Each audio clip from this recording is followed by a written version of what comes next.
Chaque année, des milliers de personnes disparaissent dans le monde. La majorité sont retrouvées, vivantes ou non. Mais certains cas, eux, défient la logique. Pas de corps, pas de témoins, pas d'explication. Seulement un vide et des questions sans réponse. Ce que vous allez entendre dans cet épisode est vrai. Des faits documentés, officiels. 3 histoires de disparition, 3 personnes disparues dans des circonstances aussi mystérieuses qu'angoissantes. Des histoires dont on ne parle presque jamais. Et pourtant, elles sont bien là. Dans cet épisode, je vous emmène à travers un siècle, 3 pays et 3 disparitions troublantes. Marvin Alvin Clark, l'homme le plus anciennement porté disparu des États-Unis. Adrien Fiorello, un jeune homme effacé dans les montagnes françaises. Et Tiphaine Véron, une touriste française disparue dans un temple japonais. Préparez-vous à découvrir ce que le silence peut cacher.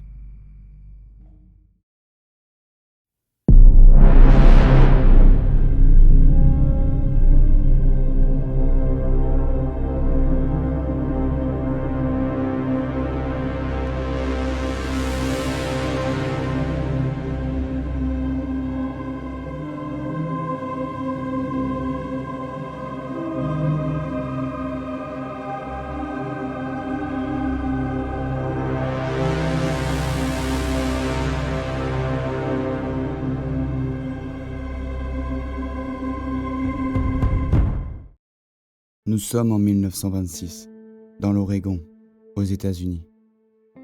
À cette époque, le monde change vite. Mais Marvin Alvin Clark, lui, est un homme d'un autre temps. Il a environ 74 ans, il a été shérif et vit paisiblement à Tigard, au sud-ouest de Portland. Ce samedi 30 octobre, il prévoit de rendre visite à sa fille à Portland. Il enfile son costume noir, prend sa canne et se rend à l'arrêt de bus. Il boite légèrement suite à une paralysie partielle, mais il est parfaitement autonome. Il est entrevu pour la dernière fois au terminal de bus. Et après ça, plus rien. La police est alertée. On publie sa photo dans les journaux. Sa femme propose une récompense de $100, l'équivalent de 1500 € aujourd'hui. C'est un ancien shérif, connu et respecté. Personne ne comprend. Quelques jours plus tard, une carte postale arrive, postée de Bellingham, dans l'État de Washington, à plus de 350 km au nord. Elle est signée Marvin. Il est dit qu'il va bien, qu'il se repose, mais personne ne peut confirmer qu'il a vraiment écrit. Pendant plus de 60 ans, silence total, aucune piste, aucun corps. Jusqu'au jour où, en 1986, des bûcherons découvrent un squelette dans les bois entre Tigard et Portland. À côté des ossements, des objets anciens. Des lunettes, une montre, un portefeuille contenant de vieux jetons et une pièce de 1888. Et surtout, un revolver, avec une balle logée dans le crâne. Certains pensent immédiatement à Marvin Clark. L'âge, l'emplacement, les objets, tout colle. Le squelette est enregistré comme un John Doe. Mais l'identification reste impossible.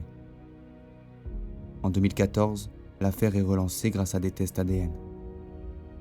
En 2018, le verdict tombe. Ce n'était pas Marvin Clark.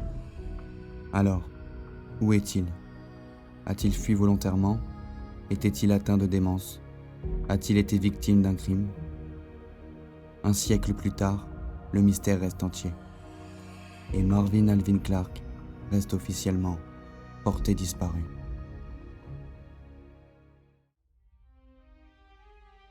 Adrien Fiorello avait 22 ans. Il était étudiant à Grenoble, passionné de montagne, de cinéma et de nature. En février 2010, il est en vacances à Bourg-Saint-Maurice, chez ses parents.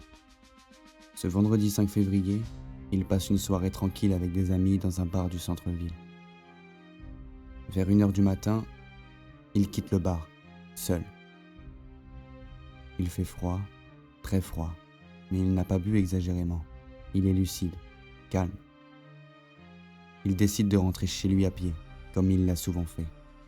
Il connaît parfaitement le chemin, moins de 2 km. une quinzaine de minutes. Mais il ne rentrera jamais. Le lendemain matin, ses parents s'inquiètent. Adrien n'est pas là. Ils appellent ses amis, personne ne l'a revu. Ils préviennent les gendarmes. Une enquête démarre immédiatement. Très vite, tout le monde se mobilise. Chiens pisteurs, hélicoptères, peloton de haute montagne. Pas de téléphone, pas de vêtements, aucun indice. La neige aurait pu recouvrir un corps. Mais les équipes reviennent plusieurs fois. Elles passent au peigne fin tous les cours d'eau, ravins, talus, forêts. C'est comme s'ils s'étaient évaporés.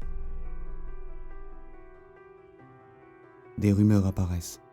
Un témoin anonyme parle d'une voiture sombre qui aurait ralenti à sa hauteur. Une autre personne aurait vu Adrien marcher en parlant au téléphone. Mais la piste s'arrête là. Aucune preuve. Certains proches envisagent une agression, un enlèvement. D'autres penchent pour un accident caché, une chute dans un torrent glacé, un repli de terrain. Mais tout a été fouillé, 2 fois. Aujourd'hui, 15 ans plus tard, aucune trace. Adrien Fiorello a disparu sans laisser le moindre indice, dans une station qu'il connaissait par cœur. Une disparition propre, froide, silencieuse, et toujours inexpliquée.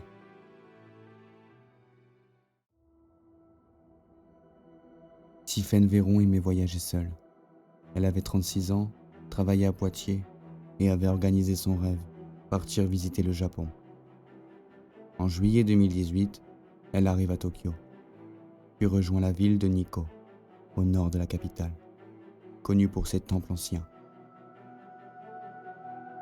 Le matin du 29 juillet, Tiffaine prend son petit déjeuner à l'hôtel.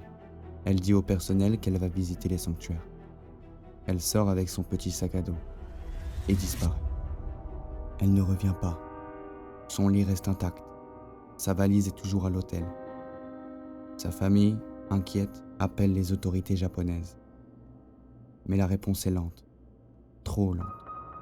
La disparition n'est pas considérée comme urgente. Pourtant, les éléments troublants s'accumulent. Plusieurs témoins affirment avoir vu une femme correspondante à sa description courir dans les bois ou se disputer avec un homme près du temple. Mais aucune caméra ne capture ces scènes. La famille de Tiffaine se rend sur place et découvre une enquête bâclée. Les zones n'ont jamais été explorées. Aucun chien n'a été utilisé. Ils apprennent même que d'autres disparitions ont déjà eu lieu ici. Toutes restées sans suite. En 2021, la famille accuse officiellement les autorités japonaises de négligence. Ils soupçonnent un crime. Tiffaine, disent-ils, n'a pas disparu seule, mais sans corps, sans témoin, sans preuve. Aujourd'hui encore, Tiffaine est officiellement disparue.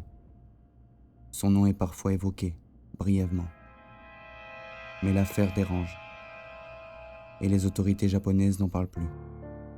Une femme disparue en plein jour dans un lieu touristique, comme si elle s'était dissoute dans le silence des temples. Marvin, Adrien, Tiffaine.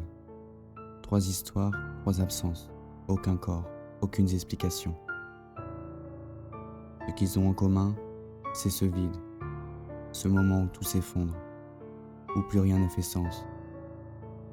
Ces histoires sont vraies et elles pourraient arriver à n'importe qui. Si cet épisode vous a marqué, abonnez-vous. D'autres récits réels arrivent, d'autres disparitions, d'autres silences. Car la vérité ne revient pas toujours.